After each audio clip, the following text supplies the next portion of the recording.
Pamela, এই সমস্যার সমাধান একমাত্র তুমি। তুমি শেষ পর্যন্ত আমাকে রাস্তায় শেয়াল কুকুর ছিঁড়ে কাট। প্লিজ আমাকে মুক্তি দিন। অ্যাক্সিডেন্টে তোমার মিসক্যারেজ হলেও ডাক্তার বলেছেন তুমি আবার মা হতে পারবে। দেখুন, কোম্পানির রুলস এন্ড রেগুলেশনস আমরা মানতে বাধ্য। আইনের বাইরে কোম্পানি যাবে না। স্যার, আমি অনেক চেষ্টা করছি স্যার, কিন্তু তার জন্য তো আর আমাদের কোম্পানি দায় নয়। আপনার মা, বাবা, ভাই, বোন, ফ্যামিলি কেউ নেই। আমি পারবো না, বললাম তো পারবো না। শুনলাম তুমি নাকি কনসিভ করেছো। হ্যাঁ, মাতৃত্ব পাওয়াটা আনন্দের, কিন্তু পিতার পরিচয় ছাড়া সন্তানের সমাজে বেঁচে থাকাটা ততটাই কষ্টের।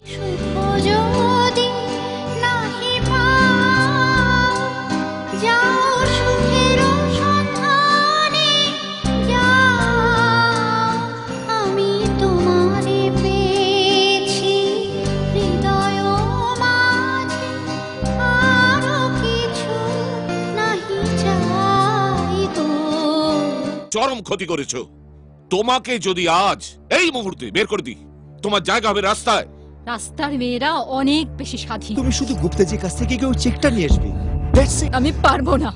পামেলা, পামেলা, গুপ্তাজির কাছে একবার গেলে যদি আমাদের এত বড় কন্ট্রাক্টটা হয়, তাতে দোষের কি? আমি একজন সন্তানের মা। সতীত্ব দেখাচ্ছ? হ্যাঁ, আরে তুমি সতীত্ব দেখাচ্ছ। আমি যদি তোমাকে রাস্তাঘাট থেকে তুলে নিয়ে না আসতাম, তাহলে তোমাকে ওই বেশ্যা হয়ে থাকতে হতো পামেলা। তবু আমারে দেব না ভুলিতে, আমি চিরতরে দূরে চলে যাব। মেয়েদের আমি খুব শ্রদ্ধা করি, কারণ তারা সৃষ্টি করে।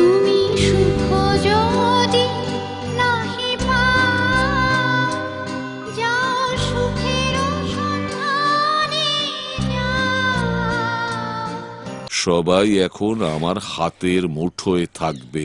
ইনফর্ম করে এলে তোমাদের এই রোমান্টিক সিনটা আমি মিস করতাম। He is my friend.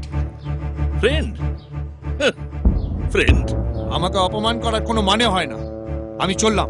Manoj, তুমি আমার বন্ধুকে এভাবে অপমান করলে কেন?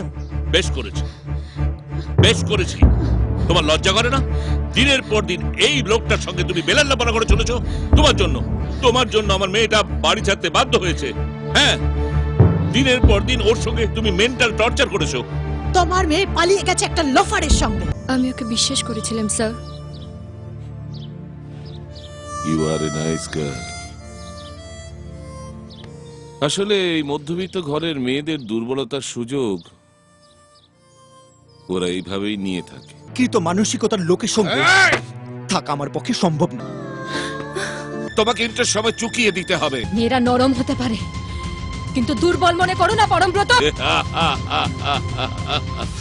আপনার যে বিবি আছে, তো তার সঙ্গে আমার একটু ইন্টিমেসি মতলব কি দোস্তি একটু বাড়িয়ে দিতে হবে ব্যাস। এসব আপনি কি বলছেন? দেখেন, আপনার বিবি এত সুন্দরী আছে, এটা তো আপনার পয়সা কামানোর জন্য বড় সুবিধা আছে। সামনে কথা বলুন। মেয়েদের দালাল। Shut up!